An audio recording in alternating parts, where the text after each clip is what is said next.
So again, now that you've watched Martin Luther King Jr.'s I Have a Dream speech, there are just a few literary devices I want to talk to you about that are present in that speech.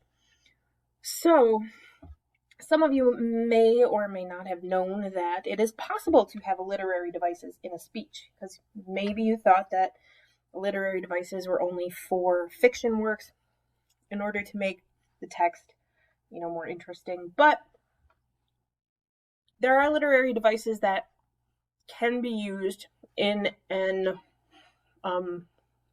informational text or in a nonfiction text. So here we go. Oops. There we go.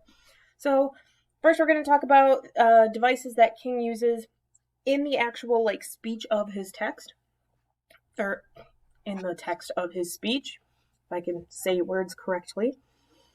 The first one that I'm going to go over is the one, and this kind of fits the mold of both of them, but where he specifically says, "I have a dream," at the end of his lines. Like, he starts by saying, "I have a dream that one day my 4 little children will one day live in a nation," but then he ends it with, "I have a dream," or "I have a dream today."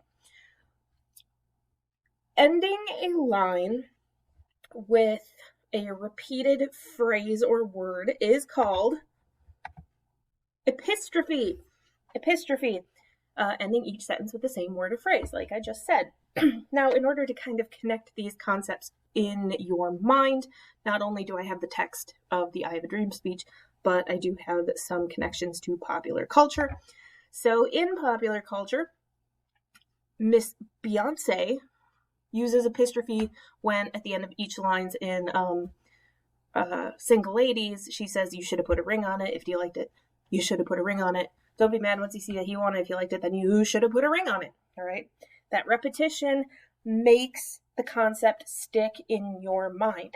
So, I mean, in the popular culture sense, that's why if a lot of people are talking about the song Single Ladies, people automatically put their hand up and be like, "Should have put a ring on it," because that repetition makes it stick. Just like this is called the I Have a Dream speech, because that is his most prominent phrase. Next up, we have the sort of opposite of epistrophe, which is anaphora. I know it looks like anaphora, but it is anaphora. Anaphora. And that is where you use where you start each sentence with the same word or phrase rather than end it. So, in popular culture, the song "Every Breath You Take" by The Police: "Every breath you take, every move you make, every bond you break, every step you take, I'll be watching you." Again, it's that repetition to get it stuck in your mind. Also, in the case of this song, it's that repetition to kind of creep you out, because the song's about stalking and it's very creepy. However, in the I Have a Dream speech, he uses anaphora quite often. So since he puts "I have a dream" sort of at the beginning and at the end of those paragraphs where he uses it, that's an example of anaphora. But also, when he's talking about the end of slavery and how it's 1963, it's been 100 years since the Emancipation Proclamation, he would have expected that something was going to be different.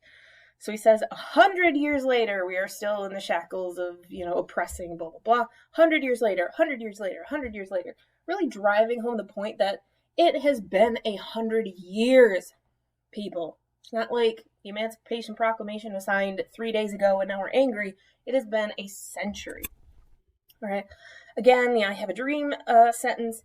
And then at the very end of his speech, he uses anaphora again with the "Let Freedom Ring," bringing back some of that imagery of America. It's the land of the free. Everybody says, "We have freedom. Look how free we are." Well, let freedom ring from the mountains, the Rocky Mountains to the Alleghenies to the Mississippi River. All right.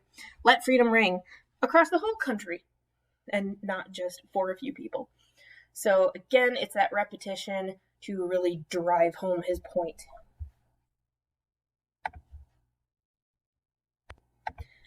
Next up, we have repetition. Now, this is repetition not necessarily in a specific place, like at the beginning of the line or an end of the line, but just sort of repetition of ideas or concepts or even words in general throughout the text in order to make a point. So, in popular culture, we have Work by Rihanna, and she keeps saying work, work, work, work, work. He say me happy, work, work, work, work, work. He see me do me dirt, dirt, dirt, dirt, dirt. And she is using that repetition to, I mean, if I were doing a literary analysis of this song, definitely stress how much she is working, how dirty he is doing her.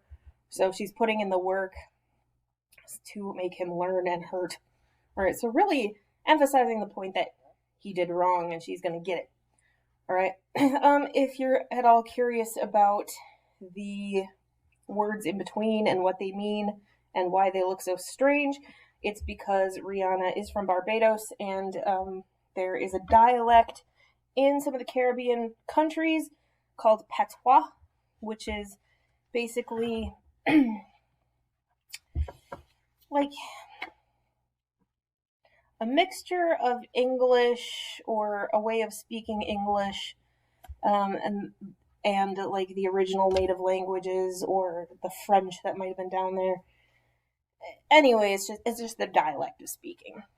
All right, it's not an accent, but whatever. This is not what this video is about. It's about the repetition. Okay.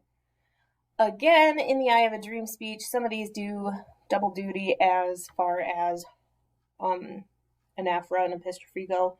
However, he does repeat, like, 100 years later, he repeats the concepts of freedom.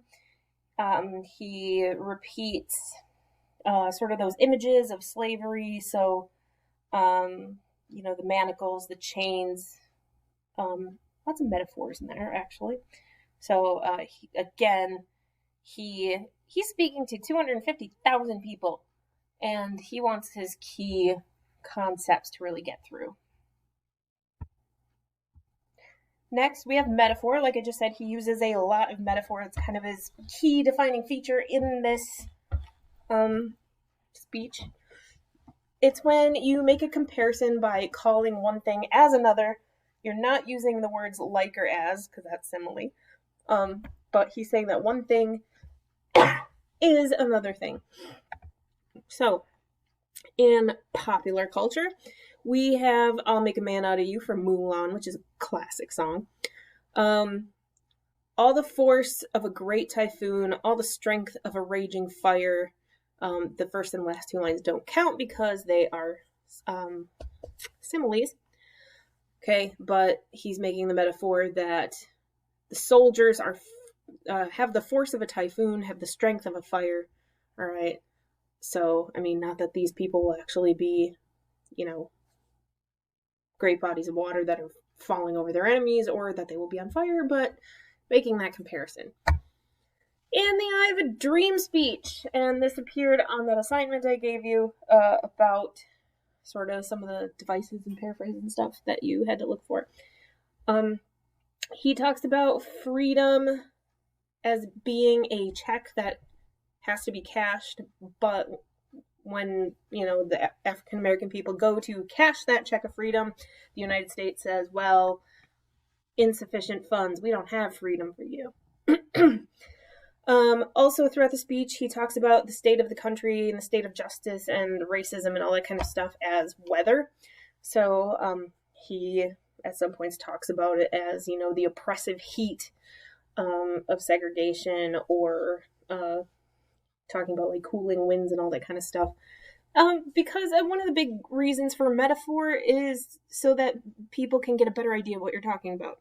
All right. So any of you, like over in Mulan song, any of you who have seen like a great big bonfire, you know how strong it can be. We take our freedom for granted, so we don't exactly know what it's like all the time to not have it or to be denied it. And so he figures, hey, probably every single one of these 250,000 people at the March on Washington have a bank account or have gotten a paycheck or have used a check. So let's talk about freedom in a metaphor that they would understand. Next, this is, when you talk about literary devices, there aren't a ton. You get more into, like, when I give my communications class, I talk more about this stuff, and I don't know if you could really call them literary devices, but they are speech devices, I guess, public speaking devices, and I want to talk about those a little bit. So one thing that Martin Luther King Jr. does is he gives a dramatic pause. This is an intentional pause to build suspense or to magnify the importance of a point. So, also the fact that there are 250,000 people listening to him, so if he takes it a little more slowly, they might be more easily able to understand. So he has it in the most famous part of his speech. He says, "I have a dream. One day, down in Alabama, with its vicious racists." Okay, the pause is not only gives him time to collect his thoughts, but also lets him build the emotion or suspense, or to kind of, create that, wall of feeling behind him. If any of you have ever seen the movie King's Speech, about the British king before Queen Elizabeth, and he had a stutter, his vocal coach says to him, turn those, or embrace those pauses, because it makes the moment seem important. So, that's one way you can use dramatic pause. Give importance, gravity to the moment. Okay, I believe you guys learned about these things when you were in middle school. I'm definitely going to go over them again in 10th grade. But the Aristotelian arguments, or the Aristotelian methods of rhetoric, but you don't really need to know the technical side of it, just basically what it is and how it is being used. Okay, so the first one we have is ethos, and ethos can kind of go two ways. When the first way is like the definition really of ethos is making sure that your sorry about that. Ethos, when using it as a persuasive rhetoric, is making sure that you have the credibility of character to be believed. So the first way that Martin Luther King Jr. was using ethos was his own ethos, in that he wasn't just a random person picked off the street to give this speech. He was one of the foremost leaders of the civil rights movement. He had been arrested for peaceably assembling in Birmingham, and the Birmingham city said that they would arrest anyone who was demonstrating or protesting, and so he got arrested and then wrote his famous letter from the Birmingham jail, so he knew what he was talking about. All right, he had that credibility. But also he was appealing to the ethos of the crowd, which is appealing to their ethical responsibility. So black man or white, it is ethically and morally right for them to fight for freedom, for the walls of injustice and racism to be torn down. And so for some people, this is the best way to appeal to them. Like, it is your moral and ethical duty to sort of open up this concept of freedom for all people in America. So again, the big questions come up: what ethical responsibilities do the listeners have? And that's something I would have had you sort of answer in class, but we'll just kind of go through it here. Logos is the appeal to logic. This is just simply being logical, right? It makes sense for all people to have these rights and freedoms because this is what our Declaration of Independence, our Constitution, is setting out. It is logical because if we all work together as a brotherhood, then we can all bring ourselves forward more. And then finally, okay, what are the logical reasons for making those changes? Pathos, which is the appeal to emotions, and again, as a speaker, Martin Luther King Jr. was great for pathos. His full title, everything involved, is the Reverend Dr. Martin Luther King Jr. So he was a pastor before he really got into his position as a civil rights leader. So if you're going to be a pastor, especially in the South, you need to have that sort of charm, that engagement, that emotional appeal to people, to either come to Jesus in the literal sense or come to Jesus in the metaphorical sense, where you need to come to Jesus and see that freedom is made for all people, because, God said so, too. But also talking about, the audiences when he's appealing to the audience, making them think of their children, right? So the very famous statement, I have a dream that little black boys and girls and little white boys and girls can hold hands, and unity and all that kind of stuff. He doesn't lean on this argumentation style too much, but he definitely is inciting his audience to feel the passion that he feels. He's a very passionate speaker, and also to have a little bit of that outrage at what is happening, but also to take that outrage and not be violent with it, but just to make the changes that we see have to happen. All right, and yeah, that's where we're going to leave it. All you have to do is watch this video and check in for attendance, and then pretty quickly, we're going to move on to another speech that has a very different style to Martin Luther King Jr., but also talk about how that speech either uses or doesn't use these devices. All right, so thank you all. Enjoy.